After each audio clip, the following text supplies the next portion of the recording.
going to learn about getting buff. Now you've heard about hypertrophy, so we're now going to bring in the word hypoplasia. And we're going to learn about differences between the two. Hypertrophy, which most people have heard about, is defined as an increase in the size of tissue without cell division. As we can see from the diagram, you can see the individual muscle fibers increase in size. Muscle hyperplasia, on the other hand, is defined as an increase in the number of muscle fibers. This is thought to occur through muscle splitting. However, there is conflicting evidence around hyperplasia occurring. Hypertrophy occurs from the result of repeated exhaustive stimulation causing an increase in mitochondria in the muscle. Remember that mitochondria is where aerobic oxygen production occurs. We also have an increase in myofibrils, which is the basic rod-like unit of the muscle that comprises of the proteins such as actin, myosin, and titin. The next is an increase in glycogen stores, which mean that the muscle has more fuel for energy production. And the last one is higher glycolytic enzyme concentration, which means that there will be an increase in the rate of glycolysis happening in the muscle, which means that faster anaerobic energy production takes place. Now there are two types of hypertrophy. The first one is chronic hypertrophy, where visible adaptations occur after months of training. The second one is transient hypertrophy, which is often referred to as muscle pump. Now this occurs during and directly after a single bout of resistance training. Now this only lasts a few hours, and it's predominantly due to fluid retention in the interstitial and intracellular spaces of the muscle, which is also known as edema. So an example when this could be of benefit is when some of you males do push-ups before going to the club. Now one of the two main factors that is directly related to strength is muscle cross-sectional area. So the bigger the cross-sectional area, the stronger that person is likely to be. Now the most likely change in muscle fiber type after resistance training is a change from fast twitch type B to fast twitch type A muscle fibers, or slow twitch to fast twitch type A. Now studies have shown contrasting results. However, new research has indicated an increase in fast twitch type A muscle fibers. We're now going to have a look at the physiological changes that cause hypertrophy and hyperplasia. First of all, we have satellite cell activation and proliferation, which means that satellite cells move to the injured muscle fiber. We then get fusion to the damaged muscle fiber, which then causes remodeling, which increases the size of the muscle fiber, which is called hypertrophy. Or we get alignment and fusion to produce a new muscle fiber, which is called hypoplasia. Now we have a regenerated muscle fiber, which stays dormant until detraining or additional damage to the muscle takes place. Now believe it or not, it is dangerous when there is too much hypertrophy. So we are lucky that we have a protein called myostatin, which restrains muscle growth by ensuring that muscles do not grow too large. In these two pictures, we can see a bull and a boy that have a myostatin deficiency. This leads to an uncharacteristic muscular look. We're going to have a look at the effects of detraining on muscular strength and hypertrophy. If we have complete mobilization, e.g. in a full cast with only bed rest, then we have rapid substantial atrophy and a rapid decrease in strength and power. Remember that atrophy is a decrease in muscular size, so it's the opposite to hypertrophy. In any detraining, we start to see a disruption in normal fibre recruitment, and some fibres are unable to be recruited. Generally, strength can be maintained for up to 6 weeks of detraining. Now, this is only when someone decides to stop training, so it's not when someone gets injured. Training every 10 to 14 days can maintain strength for much longer. So if you have an athlete that you are training and they wanted to go on holiday, but you still wanted them to maintain their strength, it is important to get them training once in every 2 weeks. However, it is still important to note that training needs to be strenuous, with most sets going to 0 short of failure.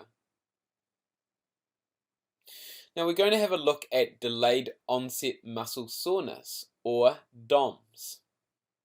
Now it's caused mostly by eccentric work done on the muscle, which causes microtrauma to the muscle fibres. Now remember that the eccentric component of the exercise is where most of the hypertrophy and DOMS occurs. Studies have shown that concentric work alone does not cause significant hypertrophy or DOMS. We also know that lactic acid does not cause DOMS, as it is mostly used for additional energy production. He won't think it's hilarious. We're going to have a look at exercise-associated muscle cramps. Now, science is yet to fully understand what causes cramps. However, it does occur with sustained motor neuron activity, which leads to abnormal muscle control. Possible causes include altered neuromuscular control, dehydration, or electrolyte depletion. Recently, more research has been undertaken in regards to an altered neuromuscular control, where there is an increase in muscle spindle activity and a decrease in Golgi tendon organ activity.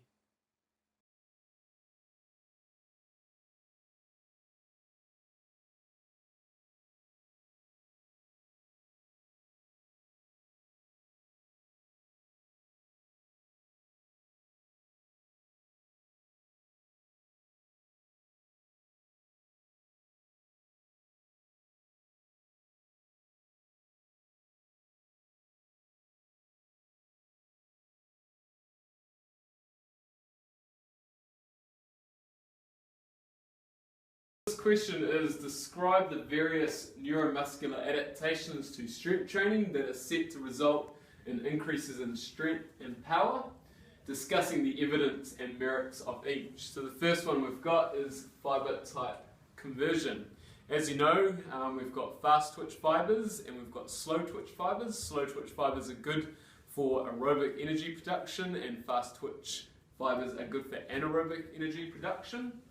So, studies have shown, but there have been conflicting results, that with training and detraining, we can actually change our fast twitch fibres to slow twitch fibres and vice versa.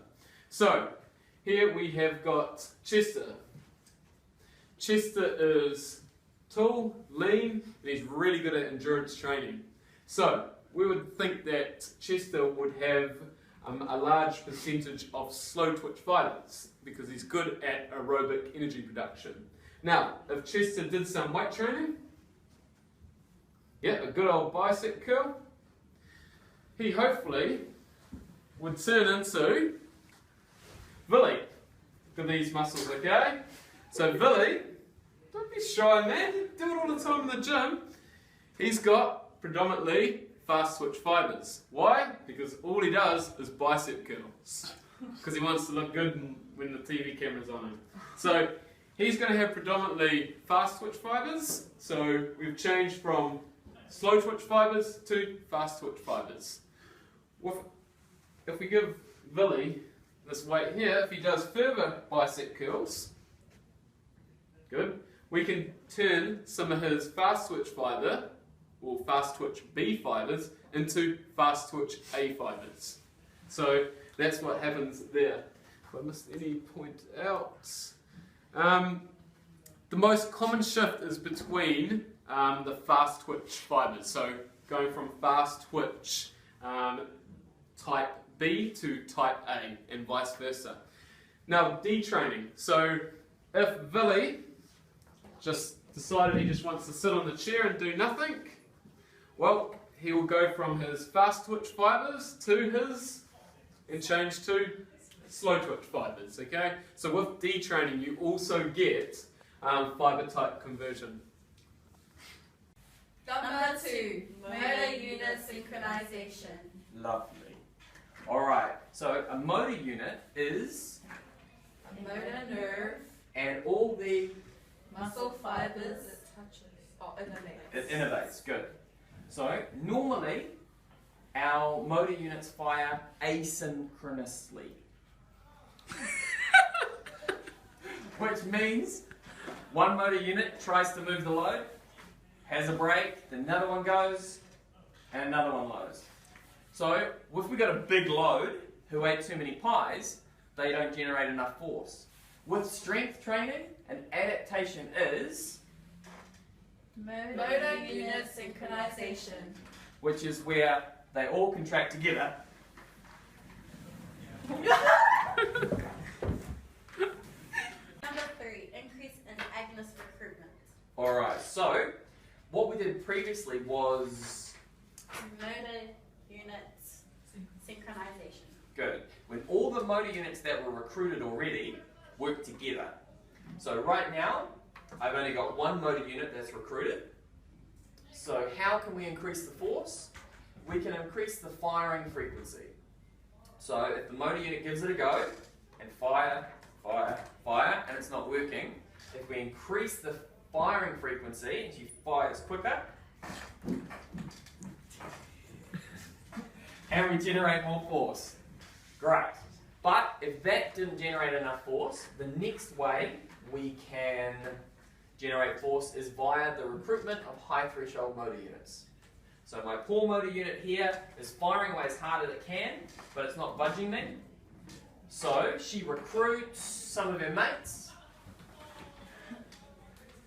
and in come our high threshold motor units. So my first motor unit would have been type 1. Then my next one that came in, Type 2, 2A. and then my final. Type 2B. Alright, now let's see what happens.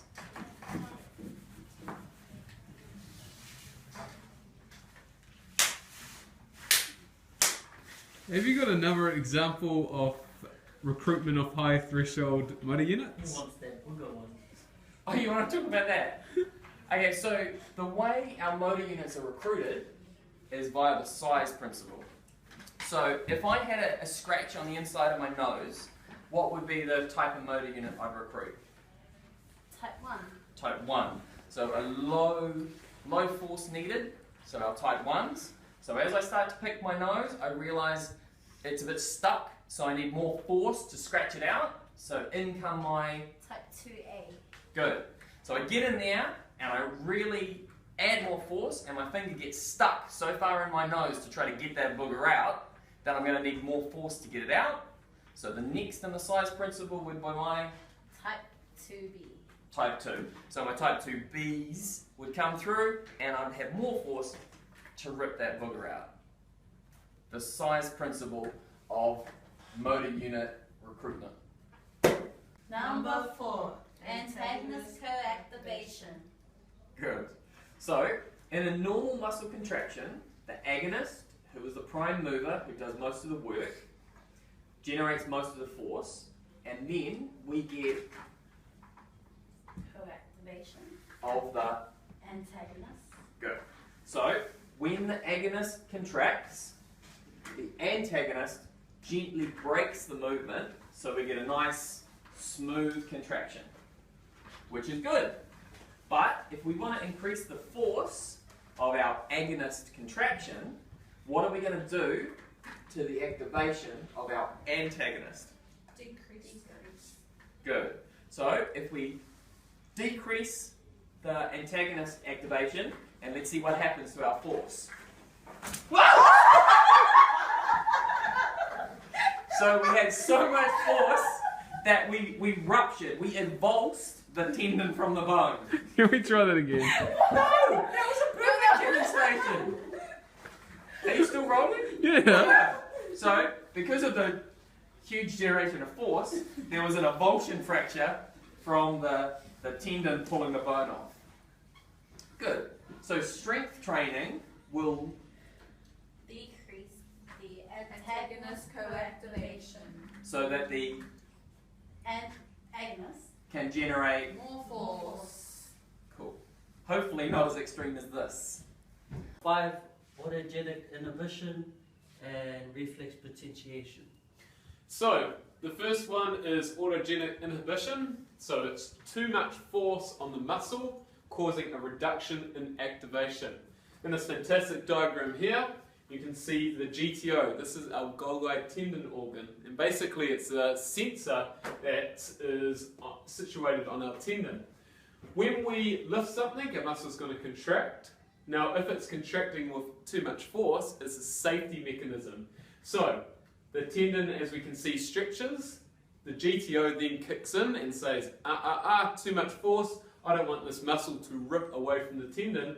So it reduces the amount of stimulus given to this muscle, so it relaxes. So let's have let's do a practical demonstration. Daz is going to lift the 12 kgs.